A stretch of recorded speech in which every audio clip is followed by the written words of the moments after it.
It is a dark day in U.S. history. It was 19 years ago that two planes slammed into the World Trade Center towers in New York City, another into the Pentagon, another into a field in Pennsylvania.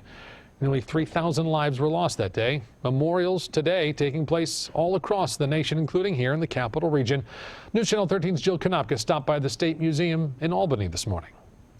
Normally, this gallery is full this whole week. As COVID kept the New York State Museum closed to the public, staff unveiled a new window display along Madison Avenue on this 19th anniversary of 9/11 to view from a distance outside, honoring the nearly 3,000 killed when 19 terrorists hijacked 4 commercial airplanes. This year, visitors will see 2 pieces of the aluminum facade from the World Trade Center complex. We wanted to highlight that piece in particular because the stairwells and the avenues of escape for so many people on that day, and we honor the fact and remember the fact that nearly 3,000 people lost their lives on September 11th, but we also try and highlight the fact that September 11th was also the most successful evacuation in an emergency. Aaron Noble is the museum's senior historian and curator of the World Trade Center collections.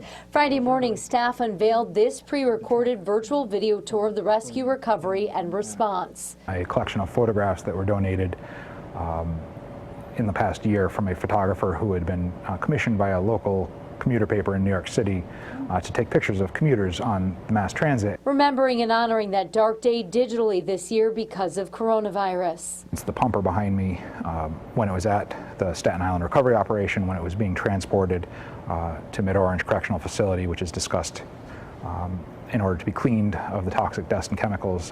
One of the things that touched America and all of New York, that people risk their lives to save others.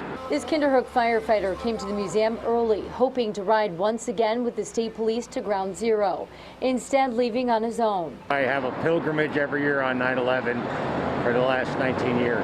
Jill Konopka, News Channel 13.